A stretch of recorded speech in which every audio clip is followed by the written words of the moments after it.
अब पढ़ेंगे चुंबकीय क्षेत्र रेखाएं क्या होती हैं।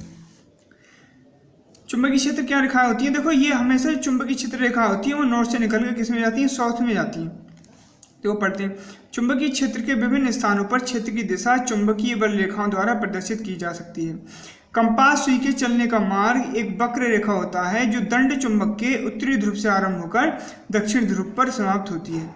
यही क्या वक्रीय मार्ग जो होता है चुंबकीय बल रेखाएं कहलाता है। चुंबकीय क्षेत्र में बल रेखाएं वे काल्पनिक रेखाएं हैं जो चुंबकीय क्षेत्र की दिशा का अविरत प्रदर्शन करती हैं।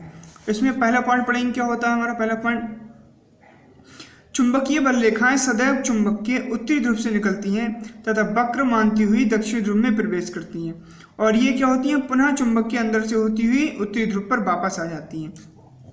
दूसरा पॉइंट, दो बल रेखाएं एक दूसरे की कभी भी नहीं काटती हैं तो कटान बिंदु पर दो स्पर्श रेखाएं खींची जा सकती थीं, अर्थात उस बिंदु पर क्षेत्र की दो दिशाएं होती हैं जो कि असंभव है।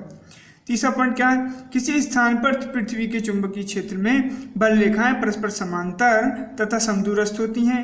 इसका अर्थ है कि किसी एक स्थान पर पृथ्वी के चुंबकीय क्षेत्र का परिमाण व दिशा एक ही है। ऐसे क्षेत्र को एक समान चुंबकीय क्षेत्र कहते हैं। अब नेक्स्ट टॉपिक आता है पृथ्वी का चुंबकीय क्षेत्र क्या होता है। हमारी पृथ्वी इस प्रकार व्यवहार करती है जैसे इसके गर्भ में एक बहुत शक्तिशाली चुंबक रखा हो जिसका दक्षिणी चुंबक पृथ्वी के उत्तरी ध्रुव की ओर तथा उत्तरी ध्रुव पृथ्वी के दक्षिण ध्रुव की ओर हो।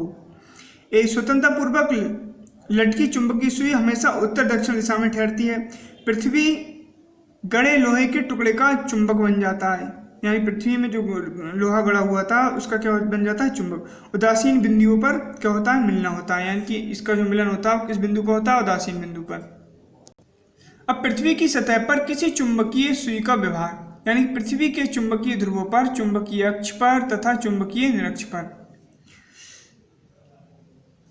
पहले ये चित्र देखो, यदि किसी चुंबकीय सुई को एक डोरे से बांधकर इस प्रकार लटकाएं कि वह ऊर्ध्वाधर तल में स्वतंत्रतापूर्वक लटक रही हो या घूम सके, जब इसे पृथ्वी के विभिन्न स्थानों पर ले जाया जाता है इसको, तो ये भिन्न भिन्न पाया जाता है कि हम पृथ्वी के भौगोलिक ध्रुवों से गुजरते हुए पृथ्वी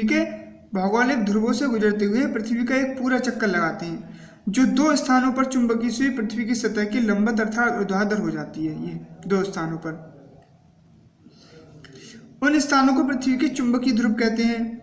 क्या कहते हैं, उत्तरी ध्रुव हो गया, ये कौन सा हो गया, भौगोलिक दक्षिण ध्रुव, यानी कि चुंबकीय दक्षिणी ध्रुव और मिलाने वाली रेखा को चुंबकीय अक्ष कहते हैं। जिन स्थानों पर चुंबकीय सुई पृथ्वी की तरह समांतर अर्थात क्षैतिज रहती है उन स्थानों को जानने वाली पृथ्वी के ध्रुवों को मिलाने वाली रेखा जो होती है लंबवत होती है।